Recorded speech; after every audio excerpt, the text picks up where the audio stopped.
সম্মানিত উপস্থিতি এবং দেশবাসী, যে বিষয়টা নিয়ে কথা বলবো এটা অনেক দিনই আমি বিবেচনা করেছি এবং গবেষণা করেছি, কিন্তু এটার কোনো সমাধান এখনো পাই নাই। এটা হলো আমাদের দেশে ময়মনসিংহ প্লাস কিশোরগঞ্জ জেলার ওখানে একটা মসজিদ রয়েছে, কিশোরগঞ্জ জেলার মধ্যে পাগলা মসজিদ নামে পরিচিত।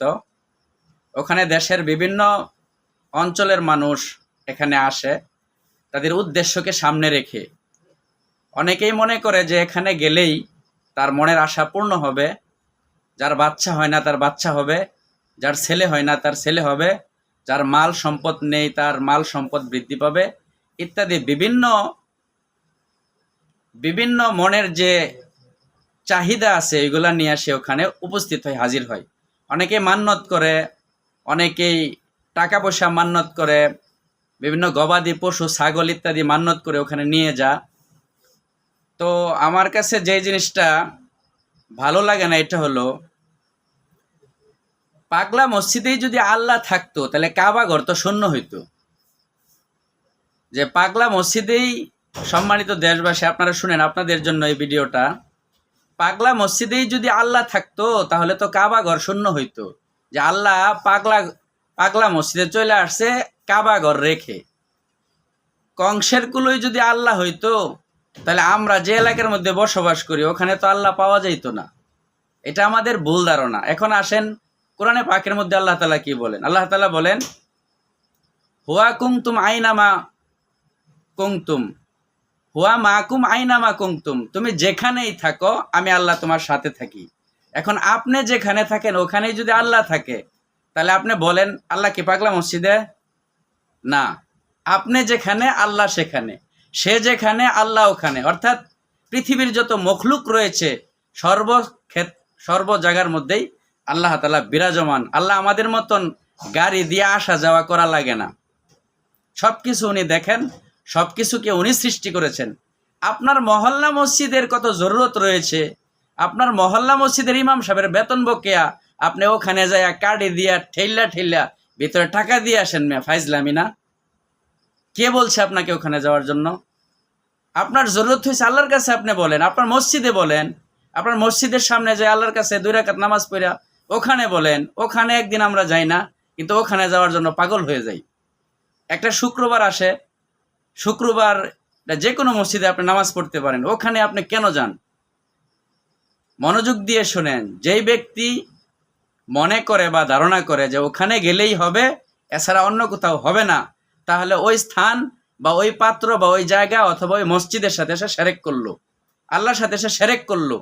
সে যদি এই ধারণা করে যে ওখানে না গেলে হবে না, ওই স্থানে না গেলে হবে না, এখানে আল্লাহ পারে না, ওখানে আল্লাহ করে না, তার দ্বারাই হবে, সেই করবে, ওই স্থানেই করবে, ওই মসজিদেই করবে, অন্য কোথাও হবে না, পারে না, ওই যোগ্যতা রাখে না, তাহলে শিরক অবস্থায় আপনি ফেরত আসবেন।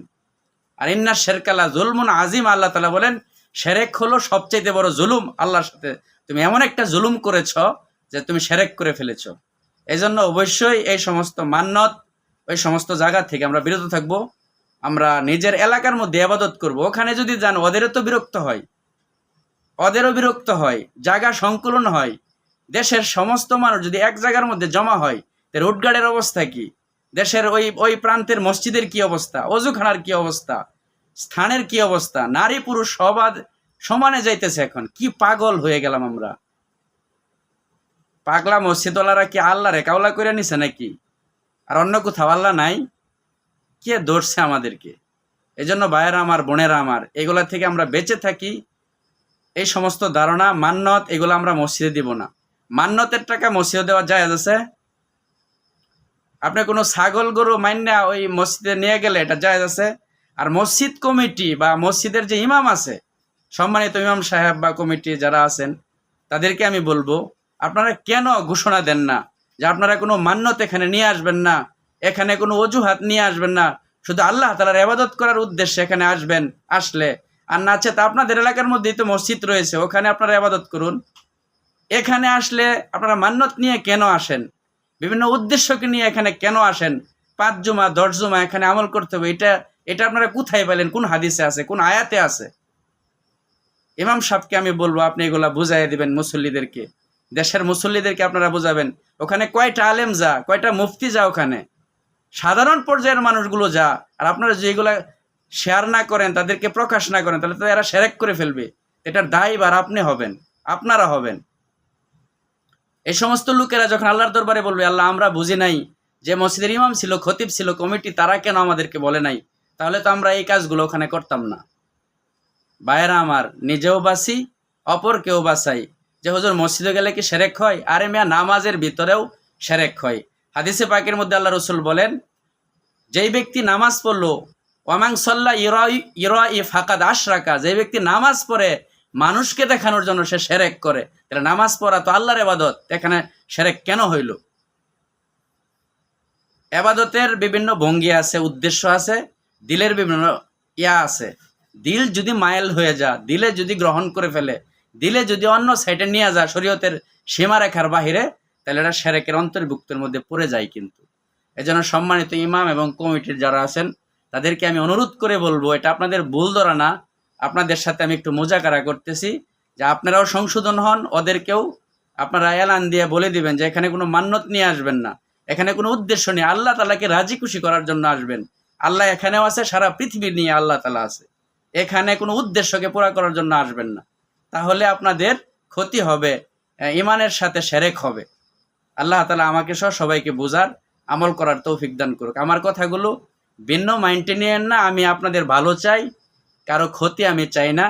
আপনারাও হেফাজতে থাকেন, এই সমস্ত দেশের জনগণও হেফাজতে থাকুক, আমল আকীদা সহি থাকুক, এটা আমি চাই।